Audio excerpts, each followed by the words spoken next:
Bonjour messieurs, dames, ici Éric Leray de l'émission Occident. Je suis content de vous retrouver. Cette fois-ci, on va parler un sujet qui vous préoccupe depuis 2 ans, vous allez voir. C'est la santé, bien sûr.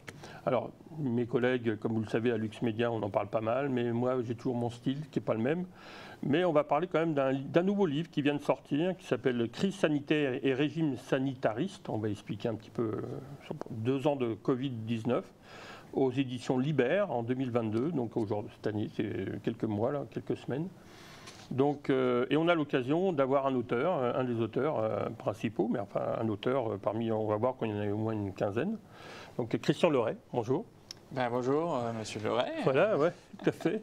Alors, on n'est pas cousins, on n'est pas de la même famille, mais on vient de la même région, on vient de Bretagne. Voilà, c'est pour ça qu'on a le même nom. Alors, alors ça commence assez sérieusement avec une préface de l'éditeur, parce qu'en fait, il réfléchit avec nous sur le fait que cette pandémie, cette foutue pandémie, et surtout la façon de gérer cette maladie, on va voir. Il dit donc dire que les 2 ans de pandémie que nous venons de traverser ont profondément perturbé le travail éditorial n'étonnera personne. Il parle de son métier d'éditeur. On cherchera d'ailleurs en vain sans doute un quelconque domaine intime, privé, familial, professionnel, social qui aurait échappé au désordre qu'a engendré non pas tant la maladie elle-même que la mise en place et la gestion d'un régime spécial d'existence, sinon expérimental, du moins inédite. Alors, c'est le cœur du livre. Je trouvais que c'est la phrase qui introduisait ce livre était intéressant. Alors, ces coordonnées, ce livre est dirigé par Claude Simard et Jérôme Blanchet-Gravel, qu'on va espérer avoir dans notre émission pour approfondir leur propre approche. Mais vous allez voir que déjà, les titres de leurs articles parlent d'eux-mêmes. Marc Simard, c'est la tentation autoritaire. Jérôme Blanchet-Gravel, c'est l'avènement de la société sécuritaire. Alors, il y a d'autres articles, je voudrais quand même juste citer le titre des articles, parce que pour vous donner un peu le goût d'acheter ce livre, et puis de pouvoir creuser après notre échange avec M. Christian Leray. Alors, il y a Étienne Boudou-Laforce, l'emprise du récit officiel. Martin Lavallée, vaccins, pesticides et une certaine science moderne. Olivier Jolicoeur, l'écologisme radical, le frère idéologique du sanitarisme. Là, je vais sûrement l'inviter pour mon émission écologie. Ça serait intéressant. Félix Racine, entre science et politique. Vous savez de quoi on parle, là. Vincent Mathieu, déclin de la démocratie libérale. Intéressant. On voit que différents partis politiques commencent à utiliser cette gestion pour affirmer leurs différences politiques. Et Claude Simard, donc le virus totalitaire du langage sanitariste. Et enfin, Julien Garon-Carrier, biocontrôle et pouvoir.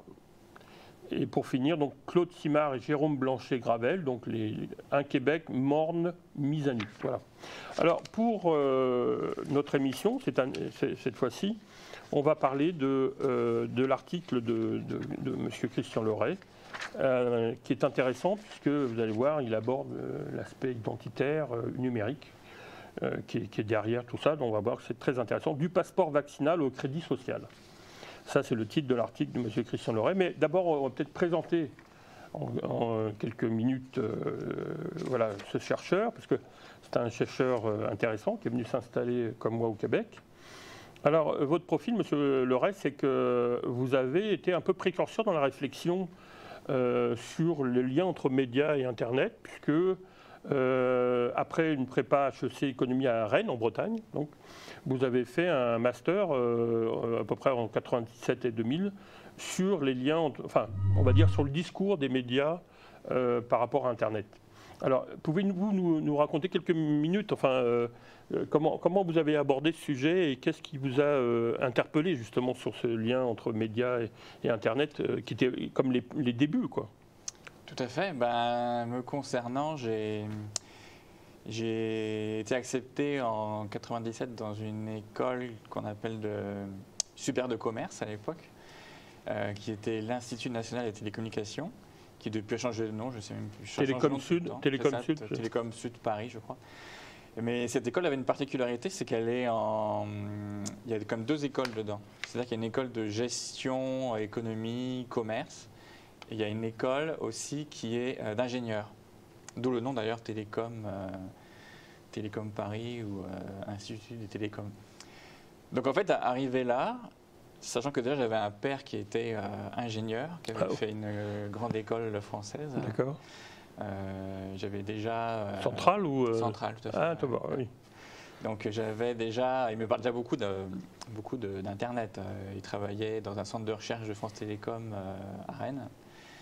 Et donc c'est pas non plus un hasard que je sois arrivé dans... Oui, puis dans la Bretagne école. a été quand même pionnière avec Internet, Lannion, Oui, premier Lannion, câble avec l'Amérique à Lannion. Bedou, je crois. Oui, c'est ça. Il y a un musée. Là, oui. Ah ouais. On voit les énormes paraboles, c'était extraordinaire. À l'époque, je crois que c'est la première fois de l'histoire qu'il y avait une retransmission satellite depuis les États-Unis. Tout à fait. Donc finalement, il y a une histoire là-bas et c'est finalement pas tant un hasard que ça que je suis arrivé dans cette école. Et c'est sûr que là, j'ai approfondi à la fois mes connaissances en gestion, en marketing, en méthodologie aussi, et puis en finance, comptabilité. Puis aussi, évidemment, on a eu des cours de programmation, des cours sur les télécoms. Et en troisième année, j'ai eu la chance de pouvoir prendre l'option dite internationale, ce qui m'a conduit à l'UQAM. Voilà, on va y venir après, parce que vous avez fait une maîtrise en communication à l'UQAM. Et donc du coup, j'avais ce grand intérêt pour Internet. Et déjà à l'époque, je trouvais ça intéressant, j'avais déjà un intérêt aussi pour les médias, donc je regardais un petit peu comment les médias traitaient tout ça. Et en arrivant à l'UQAM en maîtrise de communication, là j'ai eu la chance de pouvoir faire une recherche là-dessus. Alors oui, parce que vous avez fait un mémoire à Télécom Sud Paris et vous avez repris un peu l'essentiel, mais puisque votre mémoire de maîtrise portait sur le discours de la presse et du devoir à propos de l'émergence des nouvelles technologies de l'information au Québec. Donc comprendre Internet, quoi. C'est comprendre Internet, mais surtout voir comment les médias l'ont compris. C'est ça. C'est vraiment le point de vue. C'est une analyse de contenu, hein, c'est-à-dire le discours. On parle d'une approche sémiologique. Analyse de contenu quantitative et surtout qualitative. D'accord. Qui se base aussi sur une méthode française, mais qui a été reprise au Québec, qui a été développée au Québec par Madame Lise Chartier. C'était une pionnière au Québec de tout ce qui était revue de presse, faire des revues de presse. Elle a créé la première compagnie de revues de presse qui s'appelait Caisse Chartier. Elle a été la première à avoir des magnétoscopes où elle enregistrait même les émissions de télé, donc c'était vraiment une novatrice. Et une question lui a traversé l'esprit à un moment donné, c'est qu'elle s'est dit, mais j'ai des tonnes de boîtes d'articles, de journaux, des heures d'enregistrement, mais ça dort dans des tiroirs finalement. Qu'est-ce qu'on peut en tirer? Donc vous y avez tout un matériel que vous avez pu exploiter. Et donc là, elle s'est dit, il faut trouver un moyen d'exploiter tout ça. Et elle a cherché des chercheurs, des auteurs qui auraient développé des stratégies, des méthodes pour justement pouvoir analyser un contenu médiatique. Et elle est tombée sur les travaux de Madame Violette Morin-Naville, qui est en fait qui était la conjointe de Edgar Morin, qui est un très grand sociologue français, toujours en vie pour sa part. Et à partir de ses travaux, elle a pu développer une méthode d'analyse du contenu. Donc en gros, en quelques mots, ça consiste à décortiquer le contenu des articles en ce qu'on appelle des unités d'information. Donc qu'est-ce qu'une unité d'information? Une UI en fait, c'est une idée qu'on retrace dans un document. En moyenne, la recherche nous montre qu'il y en a à peu près 6 par article. Et quand on décortique ainsi chaque partie d'article, on pose des questions très pointues sur cette partie. On lui demande par exemple, est-ce que ce qu'on me dit ici est positif, négatif ou neutre par rapport à mon sujet de recherche? Par rapport à votre question, c'est ça? C'est ça le sujet de recherche, la question, la problématique. On peut aussi avoir plein d'autres critères, c'est-à-dire des différentes variables. Donc, par exemple, de quel média ça provient, qui parle, est-ce que c'est un porte-parole? Est-ce que vous avez rencontré les journalistes auteurs de l'article ou est-ce que vous avez seulement sur le contenu des articles et des vidéos? Ouais. Et à la fin, on compile tout ça, donc on retrace les sujets aussi. Donc, est-ce que si on me dit, par exemple, je ne sais pas moi, si on parle d'Internet, est-ce qu'on me parle des GAFAM, est-ce qu'on me parle de la liberté d'expression sur Internet, etc. Et au final, on compile tout ça. Et ça peut être fait par Excel ou avec un logiciel spécialisé. D'accord. Et à la fin, on peut vous dire, dans votre revue de presse, dans ce que vous avez analysé, on parle, je sais pas moi, à 30% des problèmes des libertés d'expression sur Internet. On parle à 20% des GAFAM. Et puis le contenu qui parle des GAFAM, je sais pas, il est négatif. Est-ce que c'est un peu comme l'agenda sitting, c'est-à-dire on voit des thèmes qui reviennent avec des pourcentages, c'est-à-dire on parle par exemple des GAFAM à 30% ou est-ce que on peut arriver à l'agenda sitting, effectivement. C'est ça. Parce qu'on a fait des études quand j'étais après, peut-être qu'on va en revenir très vite, quand j'étais à l'UQAM et au laboratoire d'analyse de presse, on a fait des études de triangulation, c'est-à-dire qu'on voulait comparer grâce à cette méthode qui est quand même une approche scientifique, contrairement à une approche qui peut être généralement, beaucoup de chercheurs, malheureusement, se contentent de lire un texte et disent « Oh, il est positif, celui-là, il est négatif Ouais. ». Donc, on a fait une triangulation, c'est-à-dire qu'on a comparé le message qui était émis par des organisations via leur communiqué de presse et les discours des porte-paroles du PDG à ce que les médias, eux, après, en avaient rapporté. D'accord. Et après, grâce à des sondages, on a pu même comparer qu'est-ce que le public en avait retenu. Avec les instituts de sondage, effectivement, oui. Tout à fait. Ouais. Et donc, c'est vraiment intéressant. On voyait comment le message était transformé, on peut dire ça. En tout cas, était modifié. Comment il est perçu aussi par les. Qu'est-ce qui en restait entre le message émis et le message qui, effectivement, est perçu à la fin. Donc, on voyait un peu les ajouts et on pouvait. D'ailleurs, quand j'y pense, c'est la réception. La réception, ouais. Et puis, on a publié ça et ça peut donner des idées à certains parce qu'on a quand même fait des remarques assez pertinentes. Alors justement, après votre maîtrise, vous devenez co-directeur et directeur du laboratoire d'analyse de la presse de l'UQAM de janvier 2003 à 2009, pendant plus de 7 ans. Enfin près de 7 ans en tout cas. Alors expliquez-nous un peu votre tâche. Est-ce que c'est justement ce que vous commenciez à nous expliquer, c'était de développer une analyse de la presse, c'est ça en gros? C'est ça, c'est-à-dire que la méthode... Mais utilisée pour quel objectif, c'est ça que je voulais savoir? Pour des besoins particuliers ou... On était à l'université, donc à la base la méthode, ce que moi je souhaitais, c'était qu'ultimement on développe cette méthode et qu'elle devienne pour des travaux universitaires très pointue, et ça, et puis qu'on s'attaque à des recherches universitaires, et à des recherches sociologiques ou politiques ou sociales, hein, c'est sûr. On serait intéressant d'avoir un centre de médias qui aurait étudié le discours des médias sur tel sujet. C'était mon espoir. Bon, après, il y a du rêve à la réalité, il y a une différence. Et ce qui s'est passé, c'est que le laboratoire avait très peu de moyens. Donc son moyen de survivre et de se développer, c'était d'avoir des contrats avec le privé. Donc en fait, on avait des contrats avec des sociétés d'État, comme, je peux donner des noms, même si c'était pas forcément nos clients, mais comme, je sais pas, Métro-Québec ou l'Auto-Québec. Et puis, il y avait aussi des ministères, il y avait des grandes compagnies, des banques, qui donc nous faisaient confiance pour analyser le concernant. Le concernant, c'est ça, oui. Ouais, donc pour savoir si, par exemple, je dis n'importe quoi, si une banque, je prends la RBC, la Banque Royale, par exemple, voulait savoir est-ce que ce qu'on dit sur la Banque Royale actuellement dans les médias, est-ce que c'est positif, négatif ou neutre? Ça, on pouvait leur répondre avec une très grande précision. Donc là, vous avez quand même multiplié par 7 le chiffre d'affaires, le nombre de clients, donc c'était positif quand même sur plusieurs années. Quand je suis arrivé, il y avait déjà une bonne base, parce qu'il y avait Madame Maisonneuve qui avait mis tout ça sur pied, il y avait Madame Chartier qui arrivait justement de Caisse Chartier avec toute son expertise et qui donc, il y avait déjà une base pour développer, mais c'est sûr que c'était encore embryonnaire quand je suis arrivé. Et du moment où j'arrive et au moment où je quitte, effectivement, le laboratoire a pris une dimension, une très grosse dimension. C'est devenu un centre réputé, je pense, en matière d'analyse de contenu. Alors, pourquoi vous l'avez quitté? Est-ce que vous aviez d'autres projets ailleurs ou vous avez créé votre propre entreprise?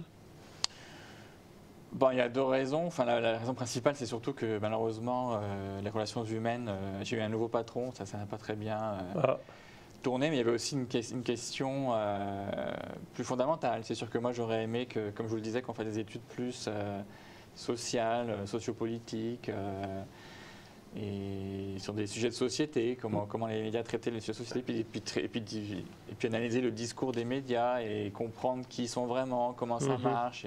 C'était pas dans le point de vue de votre nouveau patron? Non.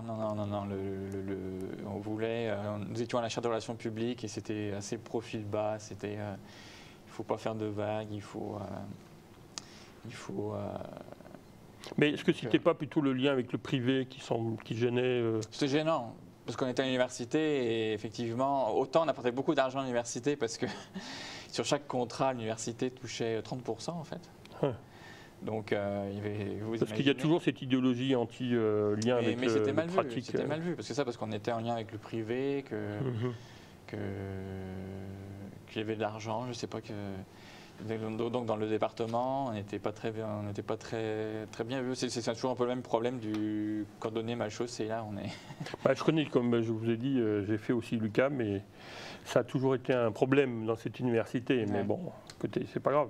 Alors, vous avez lancé Prism Media de 2009 jusqu'à aujourd'hui, et puis là, vous êtes en train d'évoluer justement vers d'autres. Bon, il y a le sport aussi qui est très important pour vous. J'ai vu, vous avez fondé quand même, et ça devient un sport très important.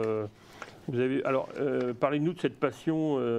Vous avez créé la Ligue amicale de soccer de Montréal depuis 2006, donc à aujourd'hui. Donc ça, c'est pour les adultes, parce que vous m'expliquez, en fait, il y a des choses pour les enfants. Mon fils en fait partie.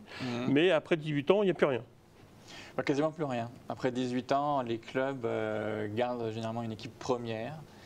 Mais vous imaginez que les enfants qui sont encore à 12 ans, 14 ans, ils sont encore très nombreux. Et c'est sûr qu'à 18 ans, il y a une équipe première. Généralement, ça s'arrête là. Il peut y avoir un petit peu en plus, mais ils gardent que les meilleurs, en fait, pour faire une équipe compétitive.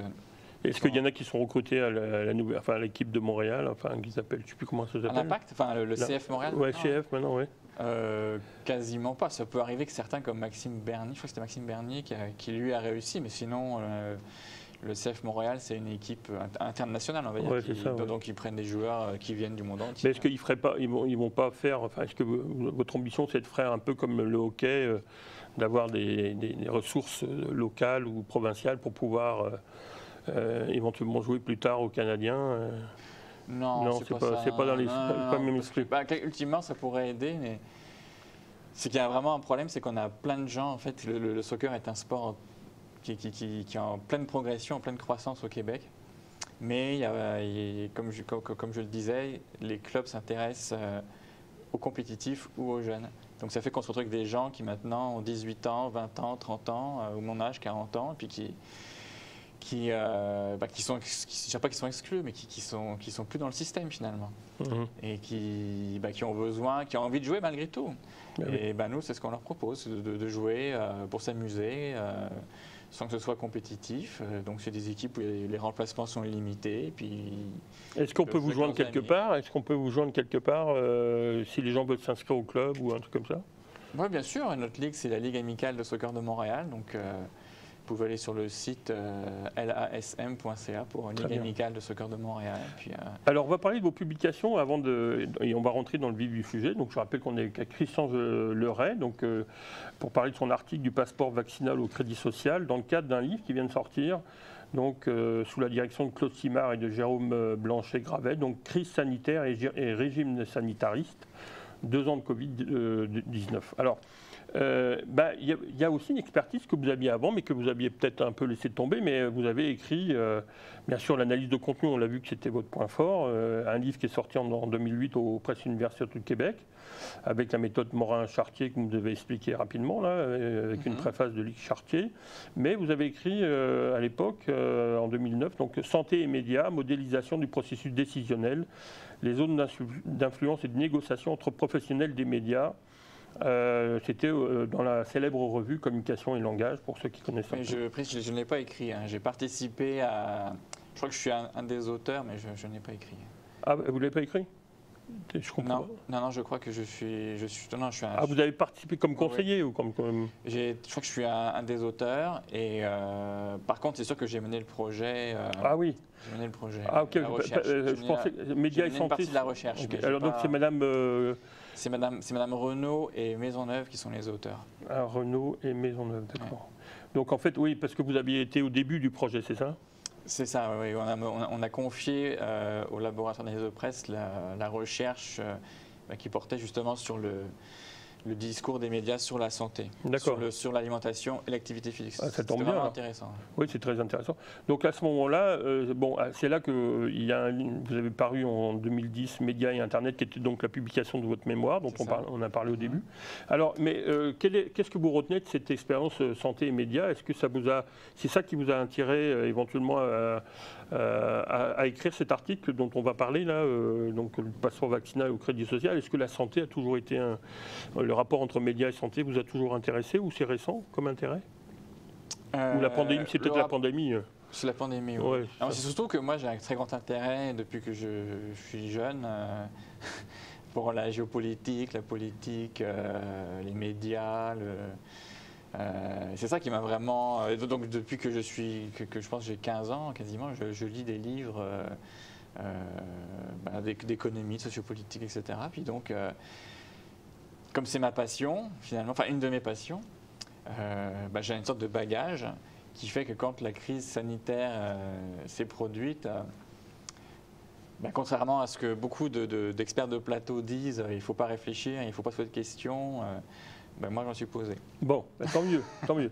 Alors, donc Christian Leray, donc, du passeport vaccinal au crédit social. Alors, vous introduisez votre article, donc le passeport vaccinal est entré en vigueur au Québec le 15 septembre 2021, donc vous revenez un peu dans l'histoire. Et puis là, votre formation, justement, vous aide beaucoup parce que vous dites que la raison officielle de la mise en place de cette mesure est que le variant Delta, par rapport au variant Alpha comprendre le premier, bien sûr, serait 60% plus contagieux que la souche précédente. Il y aurait donc urgence sanitaire, c'est l'excuse que le pouvoir donne à l'époque. Et dans le même temps, le gouvernement met l'accent sur la vaccination massive et répète à l'envi que les vaccins sont sûrs et efficaces. On va revenir là-dessus, bien sûr. Ce serait la seule solution pour arriver à l'immunité collective. Alors, la vaccination serait le passeport pour la liberté, la promesse de retour à la vie d'avant. Alors là, vous faites une analyse justement sur le lien avec les médias. Vous dites que vous basez sur un filet de presse de l'AFP cité dans Le Soleil du 11 juin 2021, mais vous constatez qu'aucun journaliste, enfin dans tous les articles que vous consultez, ne fait référence à cette 60% plus contagieux, d'où ça vient, d'où l'étude. Là, vous constatez qu'il y a un manque, ou alors peut-être un problème professionnel, mais autant pour les journalistes que pour les médecins de plateau, comme vous dites, ceux qui vont dans les experts de plateau, comme on dit. Alors, qu'est-ce que ça vous révèle à votre sens, ce problème, et vous abordez ça dans l'introduction de votre article, donc pour vous, ça me paraît important. Ah bah oui, c'est sûr que c'est essentiel, mais disons que le problème des médias qui citent comme ça des sources qui sont contradictoires, on peut le dire, n'est pas nouveau. Moi, je l'avais vu déjà bien avant. Et donc, quand je cite tout ça, c'est parce que je veux montrer que déjà, il y a un problème. Qu'on n'arrive même pas à se mettre d'accord sur la dangerosité du nouveau variant et que tous les chiffres sont donnés et puis qu'il n'y a surtout aucune vérification qui est faite. En fait, les médias prennent pour argent comptant ce que certains experts qui sont autoproclamés par eux-mêmes, par les médias, nous disent. Et c'est le problème de toute cette entre guillemets crise, c'est que les médias ne posent pas de questions. Ils en posent pour ceux qui ne sont pas d'accord. Ça, alors eux, ils sont bombardés, ils sont même traités évidemment de complotistes. Etc.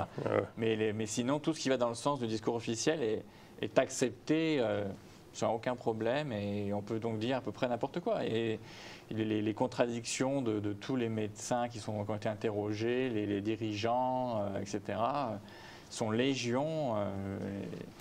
Et bon, ça ne les gêne pas. Ça ne les gêne pas. Et puis même actuellement, si le discours devait changer, puis qu'on devait dire finalement les vaccins ne sont pas aussi efficaces qu'on commence à entendre, ils le diront. Puis ce qui a été dit il y a 1 an ou 2, et c'est déjà passé, c'est oublié, et puis ça n'existe plus. Puis... Mais je me rappelle, nous, quand j'ai suivi la formation de journaliste à l'UQAM avec Armand de Saint-Jean et Jacques Larue-Langlois, on disait que c'était des ramasseurs de filets de presse, alors que nous, on valorisait plutôt d'aller sur de journalistes d'enquête. Donc d'aller vraiment. Oui, c'est ça. Vous posez un problème essentiel. C'est-à-dire, est-ce que les journalistes sont là juste pour les filets de presse de l'AFP ou de l'AP, ou enfin peu importe les... Ils sont rendus là. C'est le problème, c'est que Pour une raison, enfin, c'est un peu complexe, mais disons qu'à la fois simple, c'est-à-dire que les médias ont tous été rachetés progressivement par des grands groupes de presse, des industriels, des milliardaires. Ces gens-là ont dit que les médias n'étaient pas assez rentables, donc ils ont coupé dans les salles de presse et ils ont condamné les journalistes qui restent en fait à être devant leur écran et puis à attendre les nouvelles qui arrivent de quelques agences, donc l'AFP, AP ou Reuters, la presse canadienne ici, et à faire le tri, puis après à reprendre, puis à retravailler un peu l'article, puis à mettre son nom, et puis à dire que c'est une nouvelle. Mais en fait, il n'y a plus de, on dit qu'on n'a plus les moyens pour faire du journalisme d'investigation.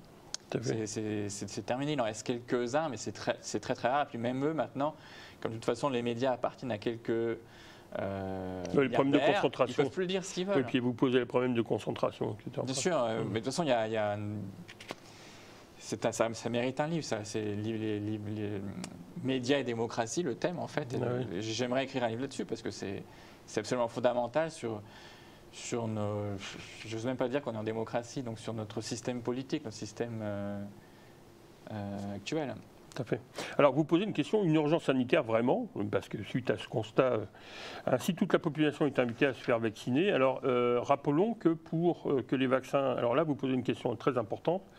Rappelons que pour les vaccins contre le Covid-2, encore en phase expérimentale, soit autorisés, tous les traitements de la Covid-19 ont été discrédités les uns après les autres, seule condition pour qu'un produit encore en phase de test puisse obtenir la fameuse autorisation de mise en marché. Alors là, c'est tout à fait intéressant parce qu'après, on va voir que tout le monde justifie les vaccins en disant qu'ils sont parfaits, ils sont importants. Puis vous posez des questions, et effectivement, comment ça se fait qu'on a accepté tous ces vaccins et donc autorisation de mise en marché alors qu'ils n'étaient pas finalisés. Enfin, c'est comme si on demandait à Pasteur de produire un vaccin contre la rage immédiatement, quoi. Alors qu'il a mis quand même quelques temps avant de... Exactement, puis un vaccin, normalement, c'est plus de 10 ans d'études pour s'assurer qu'il n'est pas nocif. Alors que là, en fait, ce qui se passe, on nous dit que ça fait 20 ans que ça existe, mais en fait, c'est une contre-vérité parce que c'est la première fois que des vaccins ARN messagers sont distribués pour des humains. C'est la première fois. Donc, en fait, il y a quasiment eu... On n'a pas de recul sur cette nouvelle technologie. C'est une nouvelle technologie, on dit que c'est pareil, mais c'est pas pareil. Je ne sais pas si vous voulez que je prenne le temps un peu d'expliquer. Ah oui, au contraire, oui. Mais les vaccins, jusque-là, étaient des vaccins qu'on dit à virus atténué ou mort. Donc, c'est-à-dire qu'on prend le virus, puis on le désactive, en fait, ou on met un bout de virus mort, on vous l'injecte, puis votre corps reconnaît le virus, il produit des anticorps, et puis vous êtes immunisé, en fait. Et comme le virus est désactivé ou mort, il n'y a quasiment aucun risque. En tout cas, c'est ce que montre un peu l'histoire. Maintenant, avec ce nouveau vaccin, le procédé est totalement différent. C'est-à-dire qu'on vous injecte un morceau d'ARN, donc un code génétique, qui va aller sur vos cellules et qui leur donne en fait le mode d'emploi de comment produire la fameuse protéine spike dont tout le monde parle. Et c'est cette protéine que le corps doit reconnaître et contre laquelle il va développer justement ces fameux anticorps. Donc là, on rejoint à ce moment-là les vaccins traditionnels. Mais le problème, c'est que toute la phase qui est avant et que effectivement la protéine spike sorte est complètement nouveau. C'est du jamais vu dans l'histoire de la médecine. Et même là, la protéine spike qui est produite, en fait, on sait que c'est une protéine qui est très toxique. Et on ne sait pas, comme on maîtrise mal encore le procédé, on ne sait pas si le corps va produire trop de protéines spike. Si on ne produit pas assez, peut-être qu'il n'y aura pas le phénomène de créer des anticorps ne sera peut-être pas assez efficace. Puis inversement, si vous en créez trop, vous pouvez mettre en danger l'hôte. Bien sûr. Donc on a un problème sur cette nouvelle technologie il aurait fallu qu'il y ait au moins 10 ans qui passent pour pouvoir mesurer les effets secondaires. Puis après, on voit aussi que l'essai de Pfizer est entaché de beaucoup de problèmes. Il y a eu on va revenir. Il y a eu des choses qui ont été Oui, on va revenir là-dessus, ne vous inquiétez pas, je ne vous ai pas oublié. Alors là, vous dites qu'on a commencé par les personnes âgées, les personnes les plus à risque, celles qui présentaient des comorbidités de l'hypertension au cancer, en passant par l'insuffisance cardiaque et le diabète, les adultes de moins de 60 ans en santé, puis ceux de moins de 50 ans, 40 ans, 30 ans, pour arriver aux jeunes de 12 à 18 ans. Vous le savez, messieurs, dames, bon, vous êtes passés peut-être par là. Alors, mais vous attirez notre attention aussi, là, d'une façon importante. Le Covid-19 touche peu les personnes en santé. 350 cas sur 14 000 sont décédés. La catégorie de la population la plus touchée est celle qui a déjà d'autres pathologies. Elle cumule environ 98% des décès. Donc, personne de plus de 60 ans. Mais cela ne suffit pas pour autant que les personnes âgées soient, c'est là important, soient particulièrement à risque, puisqu'en plus d'un an et demi, seulement 59 personnes âgées de 80 à 89 ans, sans comorbidité, ont vu leur décès attribué à la Covid-19. C'est-à-dire qu'elles ont été testées positives à un test PCR, mais elles peuvent être mortes à la suite d'une autre pathologie que la Covid-19. Bon, là, c'est quand même surprenant. Vous commencez dans cet article-là à poser des questions sur la façon dont on comptabilise les gens. Enfin, Ah oui, il y a un très gros Alors problème. on va voir après pourquoi, parce que vous dites que c'est moins létal. Vous allez expliquer pourquoi, mais qu'est-ce qui se passe là? Pourquoi prendre seulement les personnes âgées alors que ce n'est pas forcément eux qui vont tous décéder? Enfin, Surtout ce qu'il faut, je pense qu'il est fondamental à bien réaliser, et là on se base sur les statistiques de l'INSPQ, donc l'Institut national de la santé publique, on ne peut pas avoir plus officiel que ça. D'ailleurs on remarque qu'ils ont arrêté le décompte de ces statistiques tellement elles les gênaient. C'est comme ça dans le monde entier d'ailleurs, dès qu'une statistique dérange, on l'arrête. C'était comme le suivi des personnes hospitalisées en fonction du statut vaccinal. Santé Québec a arrêté ce décompte. C'est incroyable. Et on n'a toujours pas le décompte des personnes qui décèdent en fonction du statut vaccinal. Est-ce que les gens qui décèdent de la Covid, est-ce qu'ils sont vaccinés ou non? C'est important pour savoir si les gens qui sont non vaccinés sont effectivement surreprésentés. Oui. Comme on nous le dit, une épidémie de non vaccinés, on ne le sait pas. Mais ce qui est vraiment fondamental déjà à bien réaliser avec ça, c'est que 99,9% de la population a survécu. Donc déjà, on peut se demander si c'est si dangereux que ça. Et donc, dans ce 0,1% de gens qui sont malheureusement décédés, en fait, il y en a 92% qui sont atteints de multimorbidité. C'est-à-dire qu'une morbidité, c'est un cancer, par exemple. C'est un cancer, c'est un problème cardiaque, c'est du diabète, c'est de l'hypertension. C'est des gens qui, à la base, sont déjà très malades, en fait. Et très vulnérables. 92% sont déjà très malades, très vulnérables. Et si on met ça avec une morbidité, on arrive, c'est ça, à l'époque c'était 98, je pense que ça avait un peu baissé dernièrement, c'était rendu à 96, ce qui donne en fait un total de personnes qui sont mortes sans comorbidité, donc on pourrait dire des personnes finalement qui étaient en santé, ça paraît un peu étrange de dire ça, mais bon, on va dire ça comme ça, donc des gens qui n'avaient pas de problème de santé connus, graves, qui sont décédés de la Covid, en fait, il y en a eu environ 300. 350 sur 14 000. Peut-être qu'on est rendu à 400 maintenant. Oui.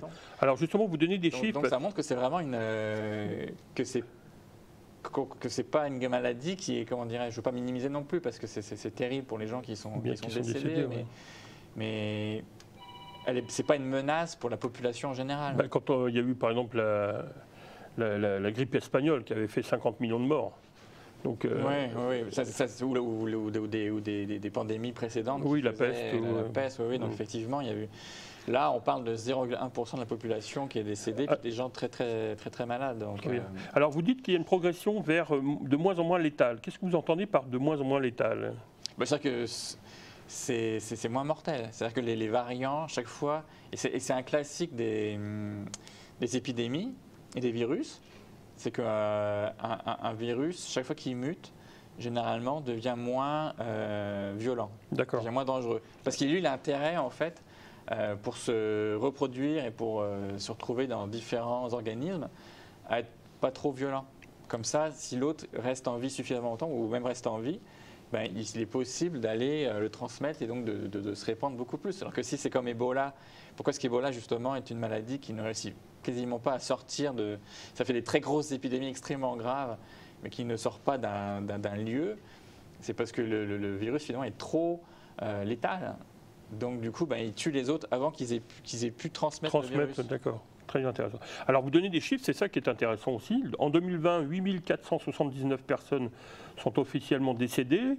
De ce nombre, 5147 sont décédées de mars à mai, donc en 2-3 mois, là, 2020, soit 44,8% du total. Donc c'est fou, c'est que vous avez analysé ça dans votre analyse des articles et des thèses et des études. Autrement dit, près de la moitié des décès de la Covid-19 ont eu lieu durant les 3 premiers mois de la pandémie, alors que l'autre moitié s'est étalée par la suite sur 1 an et demi. En 2021, 3037 décès sur le total de 11 548 en date du 17 novembre 2021, donc vous citez vos sources, ont été enregistrés. Donc là, on voit qu'il y a une baisse, effectivement, donc c'est moins létal. Alors, la question, c'est justement, mais vous avez répondu, parce que j'avais posé la question, le virus est-il moins virulent? Donc là, vous avez répondu, c'est moins létal. Donc voilà. Mais vous posez la question, le ministère de la Santé et des Services sociaux indique le 16 avril 2020, dans une directive aux directeurs clinico-administratifs et aux directeurs médicaux des GRAP Optilab, comment devait-on être décompter les morts de la Covid-19? Alors là, regardez, écoutez, ça c'est officiel, hein. Si la cause présumée du décès est la Covid-19, avec ou sans test positif, une autopsie doit être évitée et le décès doit être attribué à la Covid-19 comme cause probable. Alors expliquez-nous comment vous avez trouvé ça. Oh, mais c'est M. Arruda qui l'a dit lui-même à la télé. Oh, tout à fait. Ces conférences de presse, c'était des mines d'or. Il fallait s'armer de patience parce que c'est long. Et puis il y en a qui sur Internet analysent tout ça. Donc j'ai pu profiter de leur excellent travail. Et je les remercie, même s'ils ne me connaissent pas. Mais M. Arruda l'a dit lui-même et on a retrouvé les documents de santé publique où en fait ça vient même de l'OMS. C'est l'OMS qui a donné une directive qui disait que s'il y a une personne dans un bâtiment, donc admettons un CHSLD justement, qui manifeste les symptômes de la Covid, et c'était des symptômes tellement basiques, tousser ou avoir mal à la gorge ou le nez qui coule, et même si cette personne ne meurt pas, et ben à ce moment-là, toutes les personnes qui sont dans le même bâtiment, mais qui elles décèdent, doivent être classées décès Covid-19. Donc on comprend que ça a fait exploser le nombre de décès officiellement de Covid-19. C'est incroyable, surtout quand on voit ce qui s'est passé en plus à l'époque dans les CHSLD, pas tous évidemment, mais dans quelques-uns, où il y a eu des aînés qui ont été abandonnés parce que les soignants, et je peux les comprendre aussi, on n'est pas à leur place, ont eu peur d'une maladie qu'on nous disait très dangereuse. Ils n'avaient pas de masque, ils n'avaient pas de combinaison, ils n'avaient rien. Donc certains ont pris peur, ils ont paniqué. Les aînés se sont trouvés sans soutien et il y a des médecins qui ont témoigné que de nombreux patients, enfin de nombreux aînés sont décédés de manque de soins, ils sont décédés de soif, ils sont décédés de faim. Affamés et déshydratés. Le docteur Vinh Kim Nguyen, il doit être d'origine vietnamienne, et suite à un article paru dans le journal de Montréal le 23 avril 2020, donc Jules Richet, aînés affamés et déshydratés, ils ont crevé de faim. Le journal de Montréal. Donc, et ça veut dire qu'il y a beaucoup qui sont morts, peut-être simplement parce qu'ils ont été abandonnés. C'est ça. Exactement. Donc en fait, cette première vague, c'est officiel. Hein. C'est une première vague qui en fait a tout déclenché et peut-être dû, je ne dis pas uniquement, mais a été, comment dirais-je, s'est retrouvé exagéré par des faits qui n'étaient peut-être pas dus à la Covid, mais qui ont été classés Covid du fait d'une classification très hâtive. Alors, je rappelle que nous sommes avec M. Christian Leray pour parler de son article du passeport vaccinal au crédit social dans le cadre du livre qui vient de sortir, Crise sanitaire et régime sanitariste, 2 ans de Covid-19, dirigé par Claude Simard et Jérôme Blanchet-Gravel aux éditions Libère. Donc il est sorti il y a quelques semaines. Donc si vous voulez vous le procurer, je vous le conseille, on y apprend, c'est une mine d'informations. Alors, bon, une fois que vous avez constaté ça, vous posez la question de l'efficacité douteuse du passeport vaccinal, parce que le pouvoir c'est auto-justifié et a proposé donc le passeport vaccinal, et vous dites que le passeport vaccinal repose donc sur un fondement erroné, il ne semble pas y avoir d'urgence sanitaire, et cette mesure n'est donc ni justifiée ni justifiable, cela dit, et à supposer pour le moment que les vaccins soient sûrs et efficaces. Comme le répètent les autorités et les médias, il convient de s'interroger sur l'efficacité même de la mesure. Le passeport vaccinal permet-il vraiment de limiter la propagation de l'épidémie ? Est-ce que vous avez trouvé une réponse ? Ah bah c'est clairement non, on l'a bien vu avec Omicron, hein, en décembre, janvier, tout le monde était masqué, tout le monde avait 2-3 doses. Et le Québec fait partie des sociétés qui est le plus vacciné, comme Israël d'ailleurs. Ah ouais, c'est le pays où il y a le plus de mesures. Il y a les masques, comme je disais, tout le monde a 2 ou 3 doses, on commence à en avoir 4. Il y a eu des confinements très stricts, il y avait même eu un couvre-feu, je crois que ça a dû être unique au mois de moi, quand je travaillais à la colle pendant 2 ans, j'avais un pass et la police m'est arrêté plusieurs fois et je disais j'avais l'autorisation parce que j'accueillais les réfugiés. On avait des autorisations particulières parce qu'on travaillait pour le gouvernement. Ah ouais, mais il y a plein de gens qui ont eu des amendes parce qu'ils ont été pris le soir. Après 22 heures. Ouais. Mais alors, vous posez aussi la question, les vaccins sûrs et efficaces, on commence déjà à le constater, messieurs, dames, l'efficacité des vaccins repose pour l'essentiel sur le seul communiqué de presse triomphal de Pfizer annonçant l'efficacité du sien. Alors là, c'est là que je reviens vers vous, parce que vous avez constaté, comme d'autres, que Pfizer n'était pas vraiment une référence morale, en tout cas. Mais avant d'aborder les ennuis juridiques qu'ils ont eus par le passé, vous analysez, les données indiquent un taux d'efficacité du vaccin de 95% chez les participants sans infection antérieure, par le COV2, alpha, premier objectif primaire, et également chez les participants avec et sans infection antérieure par le Covid, deuxième objectif primaire. Donc, c'était du langage un peu scientifique, mais bon, Monsieur Leray va nous expliquer ça. Dans chaque cas mesuré à partir de 7 jours après la deuxième dose, l'analyse du premier objectif primaire est basée sur 170 cas de Covid-19, comme spécifié dans le protocole de l'étude, dont 162 cas de Covid-19 ont été observés dans le groupe placebo contre 8 cas dans le groupe BNP. Alors, ça veut dire qu'on prend, pour faire des tests, un groupe où on inculque, comme vous disiez, des vaccins, puis l'autre c'est placebo, donc on ne met rien. Mais bon. Mais vous avez quand même constaté que l'étude regrouperait 43 000 participants divisés en 2 groupes, donc comme je viens de le dire, l'un qui recevait le vaccin et l'autre le groupe témoin qui recevait un placebo. Ce que ce communiqué donc indique est que sur ces 43 000 personnes, seulement 170 ont développé la maladie. Alors qu'est-ce que ça révèle? Alors il y a un problème là. L'échantillon d'abord est-il vraiment... C'est ça, il n'est pas représentatif, il est trop faible pour pouvoir tirer de vraies conclusions.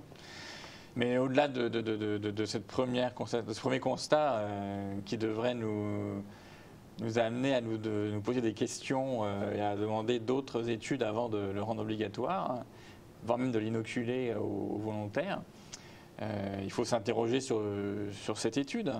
Est-ce qu'elle est vraiment honnête? Et beaucoup de faits nous amènent à penser qu'elle n'est pas parfaitement honnête, même probablement malhonnête. Donc comme vous le disiez au début...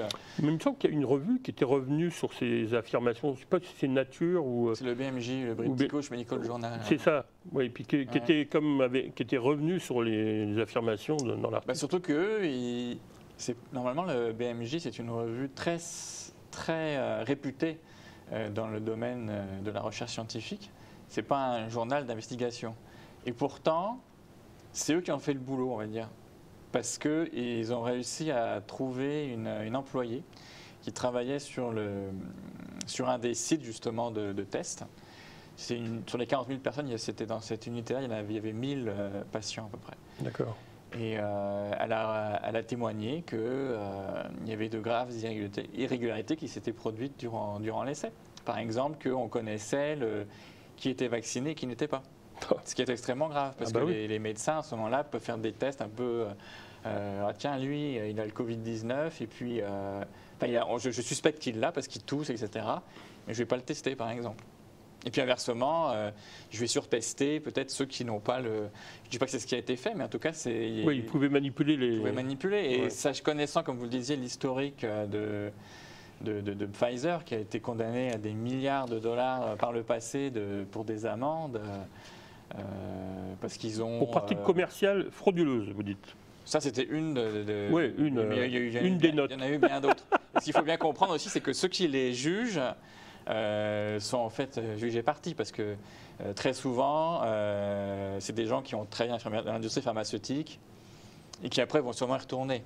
Comme on a pu voir dans le gouvernement Macron ou Oui, c'est même ici, un jeu très classique. il y a des liens très étroits. Oui. Pas qu'en santé, mais en santé particulièrement. Oui, mais il est partout. Donc, probablement qu'ils auraient mérité. Enfin, bon, après, c'est une opinion personnelle. C'est mon ressenti. Non, mais pour une dimension démocratique, oui, vous avez raison. Hein, il faut une séparation des pouvoirs, on va dire.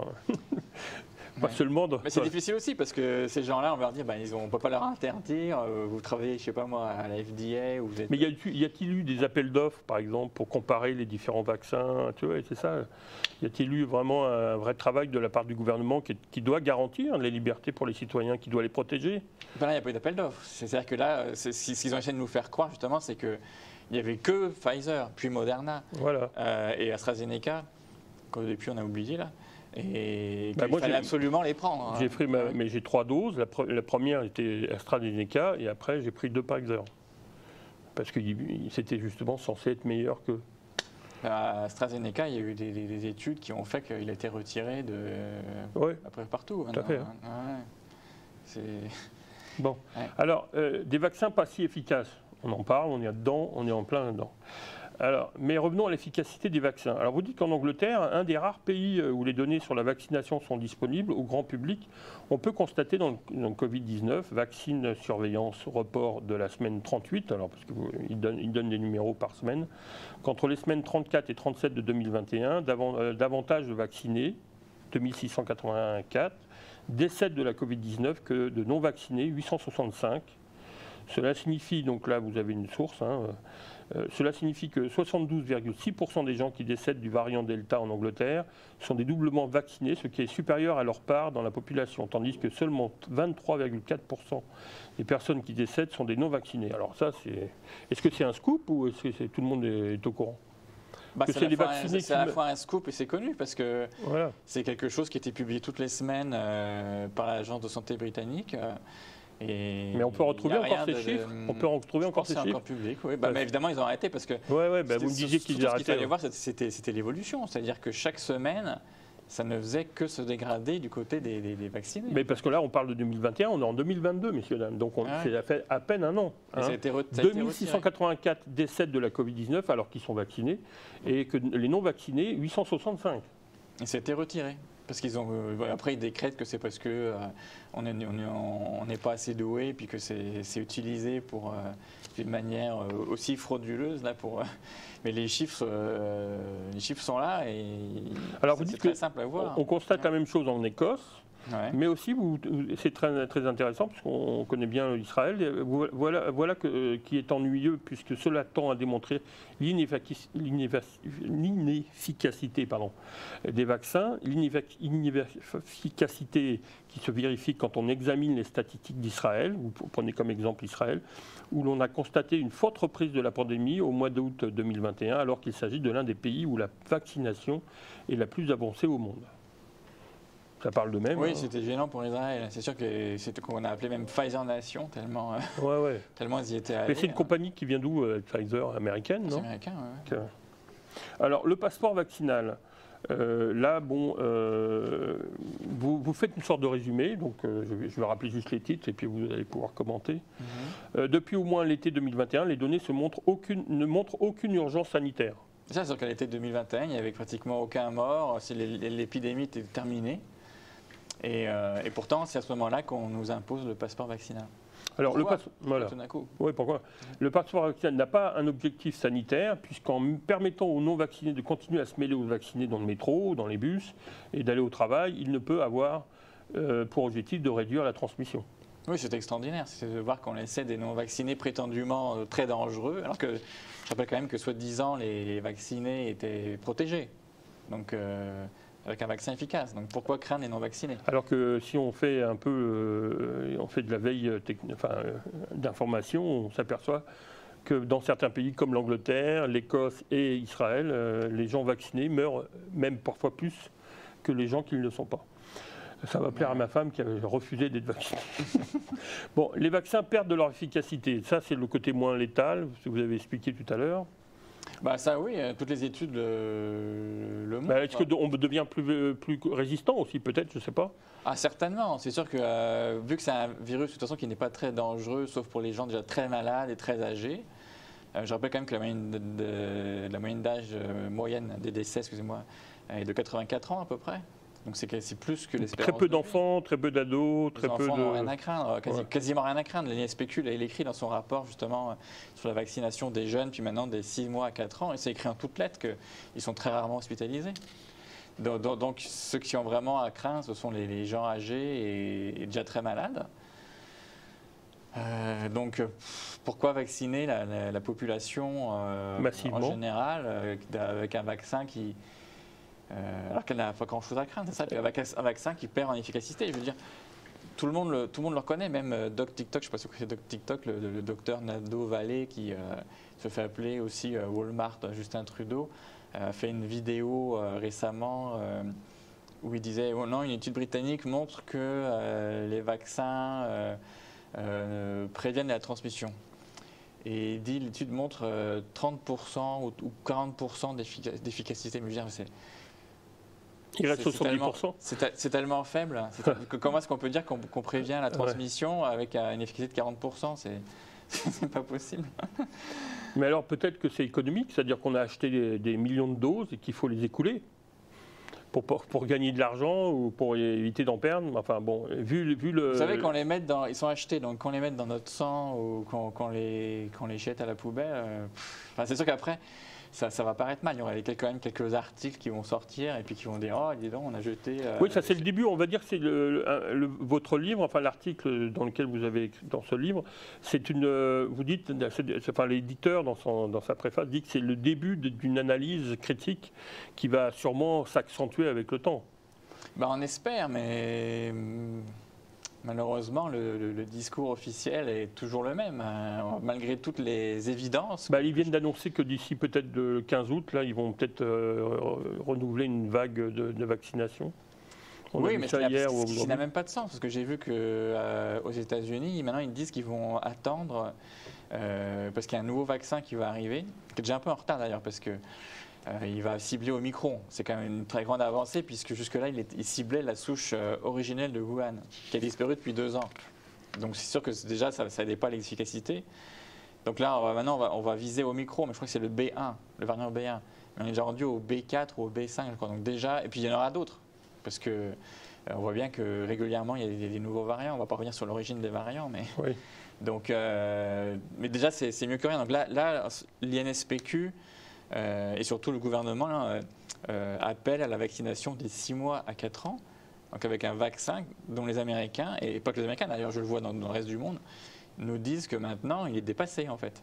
Ils le reconnaissent uniquement parce qu'il est nouveau.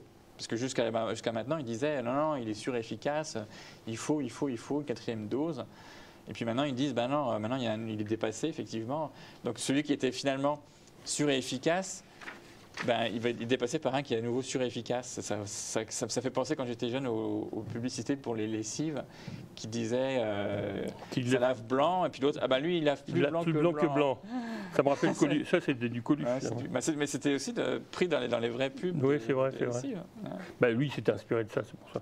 Alors vous dites qu'il faut relativiser donc les données des autorités parce qu'ils sont parfois fausses ou parfois exagérées, mais vous finissez cet article par l'identité numérique et le Great Reset. Alors ça, je trouve ça intéressant parce que vous avez compris en tout cas que derrière ces éléments de technologie santé bio, il y a aussi une dimension technologique, puisque ça c'est votre expertise aussi. Alors en nous habituant à scanner un code QR à tout bout de champ, essaie-t-on vraiment de nous protéger d'un virus dont la virulence diminue avec le temps et pour lequel le remède que l'on nous vend pour nous en prémunir devient lui-même de moins en moins efficace? Tente-t-on de nous amener au portefeuille numérique, dans lequel permis de conduire, carte d'assurance maladie numérique, mais aussi carte de crédit, de débit, preuve d'assurance et une panoplie de documents non gouvernementaux viendront s'ajouter. Le tout inclus dans votre téléphone, glissé dans votre poche. Première étape vers l'identité numérique. Alors là, vous posez un diagnostic très intéressant parce que derrière l'identité numérique, il y a le portefeuille numérique et là, on a accès à toutes nos données, messieurs, dames. C'est ça l'enjeu. des données personnelles qu'on livre éventuellement à des industries pharmaceutiques ou à des ou politiques même. On sait que le gouvernement vend nos données et puis fait de l'argent avec ça, mais surtout ce qui est vraiment à craindre, c'est le contrôle. Pour moi, c'est fondamental parce que avec l'identité numérique, le gouvernement va savoir tout sur nous. Il saura, tout va être connecté dans notre téléphone et peut-être bientôt dans une puce dans notre bras. Éventuellement même, certains parlent dans le cerveau, bon, on n'est pas encore là, mais une puce dans le bras, ça se fait déjà. Hein. Il y a des pays comme en Suède, c'est très populaire. Et le gouvernement, avec ça, il va savoir en temps réel où on sera, qu'est-ce qu'on fait, avec qui on est. Oui, c'est ça, vous dites en temps normal, l'identité numérique devrait faire l'objet d'un débat de fond, car ces enjeux démocratiques sont immenses. Avec le passeport vaccinal, le gouvernement peut déjà savoir quasiment en temps réel où vous êtes et avec qui, restaurant, cinéma. Si le projet de portefeuille numérique se développe, là, l'étape suivante, on annonce pour très bientôt, se concrétise, le gouvernement pourra d'un simple clic vous empêcher d'accéder à votre argent, d'acheter ne serait-ce que des produits de première nécessité, de conduire, d'accéder à des soins de santé, comme c'est déjà le cas en Chine. Et puis bien sûr, vous posez aussi l'utilisation, j'ai vu dans vos sources, de l'intelligence artificielle avec la reconnaissance faciale, le permis social. Il y a Ben récemment qui voulait vendre sa technologie de reconnaissance faciale à tout le monde, là, au commerce, etc. Et puis après, si c'est connecté, on pourrait... C'est complètement. Il y a les drones, il y a Elon Musk qui a ses satellites, il peut. C'est 1984 d'Orwell qui devient réel. Ah oui, et puis c'est comme en Chine, c'est catastrophe. C'est un contrôle. Au départ, c'est ce qu'ils appellent le crédit social. On vous donne des points si vous vous comportez bien. Donc pour justifier ça, on vous suit partout. Donc si on voit que vous traversez bien au passage piéton, vous avez je dis n'importe quoi, vous avez un point. Si par contre vous crachez dans la rue, vous perdez un point. Donc là, toutes les caméras vous voient en temps réel. Donc vous avez votre score qui augmente dynamiquement en fait. Mais pour arriver à ça, évidemment, ça prend d'avoir une surveillance généralisée. Et puis donc à ce moment-là, le gouvernement, il sait tout le temps ce que vous faites, ce que vous dites, où vous êtes, qui vous voyez. Et il peut y avoir des conséquences à ça, s'il considère que vous rencontrez des gens qui sont des complotistes, justement, ou que vous avez dit, vous avez critiqué le gouvernement sur Internet. Moi, je m'occupe aussi de groupes Facebook et je vois des commentaires qui sont supprimés par Facebook tous les jours pour des raisons... X ou Y. Mais en fait, c'est juste écrit incitation à la haine ou ça ne correspond pas à nos valeurs. Oui, ça on ne sait pas les c'est pas dans notre charte d'utilisateur. Il y a incitation à la haine, puis il y a aussi fausse nouvelle, c'est ça. Ce sont les deux gros... Oui. Et avec ça, ils permettent... Même avec des journaux officiels en plus. Oui, le British Medical Journal a été censuré par Facebook. Et moi-même, quand j'ai partagé des articles de journaux très réputés comme Nature ou comme le journal Circulation, une référence en cardiologie, ces deux articles montraient que les vaccins perdaient en efficacité et l'autre montrait qu'il y avait des hausses de problèmes cardiaques suite aux injections. Facebook m'a censuré et m'a dit que c'était des fausses nouvelles. Okay. Alors que je cite je cite même pas, je fais que partager l'article de revues scientifiques prestigieuses. Bien. C'est quand même incroyable. Et ça pourrait bientôt être connecté avec les autorités. Les autorités, oui. Tout à fait, ils y pensent. En France, on n'en parle pas moins ici, mais en France, il y a eu la loi Avia, il y a eu d'autres tentatives. On a créé même je crois, j'en parle dans le livre, une agence j'ai pas de contrôle encore, mais c'est ce que ça va devenir, une agence qui scrute un peu les médias sociaux et puis qui bientôt va relever les fausses nouvelles, enfin prétendument fausses nouvelles, les incitations à la haine, et puis ça pourrait être traduit après dans le code pénal. Ah oui, c'est fou ça. Et puis après, avec l'intelligence artificielle, il n'y aura même plus besoin d'un juge, ça va être automatique. C'est ce qu'ils demandaient à Facebook justement et à Twitter de retirer automatiquement. Ils avaient 24 heures pour retirer ce qui ne convenait pas. Donc ce serait... C'est de la censure. Ça encore, c'est de la censure. Bon, c'est inadmissible dans ce qu'on appelle une démocratie, mais là, ça irait encore plus loin. C'est-à-dire que là, il y aurait vraiment un contrôle généralisé sur tous les citoyens. Et si ultimement, on est trop déviant, comme en Chine, là, il y a des gens en Chine, il y a eu des reportages qui ont été faits, ils n'ont plus le droit de prendre le train. Ils ne peuvent plus avoir de prêts immobiliers. Et puis ça peut aller jusque, évidemment, à l'emprisonnement. Mais là, on parle de fracture numérique et on n'est plus l'égal d'un citoyen comme les autres. On devient un sous-citoyen. Oui, et surtout qu'en Chine, ce que je voyais aussi, c'est qu'ils affichaient les bons citoyens et puis les mauvais. Voilà, c'est ça. Ça devient... et puis on peut même inciter... Enfin bon, voilà. Les conséquences sont tellement gravissimes que, s'il faut conclure, moi je dirais que on n'a pas conscience... On n'a pas conscience des avancements technologiques actuels, de leur potentiel et de ceux qui vont arriver, qui sont absolument incroyables, qui peuvent révolutionner nos vies et nos systèmes politiques. Donc il faut absolument en prendre conscience et il faut prendre le temps d'y réfléchir, d'en discuter, d'en débattre et de choisir quel futur on veut, parce qu'on est vraiment, je pense, rendu à la croisée des chemins. Très bien, bonne conclusion. Alors je rappelle qu'on était avec Christian Leray pour son article du passeport vaccinal au crédit social, paru dans le livre Crise sanitaire et régime sanitariste, 2 ans de Covid-19, aux éditions Libère, il est sorti il y a quelques semaines, sous la direction de Claude Timard et Jérôme Blanchet-Gravel. Voilà, merci beaucoup. Merci à vous pour l'invitation. Merci pour votre alerte, parce qu'en fait, c'est une façon de nous alerter. J'espère que, messieurs, dames, vous aurez, je pense, renforcé ou confirmé vos craintes, mais il faut rester vigilant, et restons vigilants, et Occident est là pour rester vigilant. Merci, messieurs, dames, et à une prochaine fois.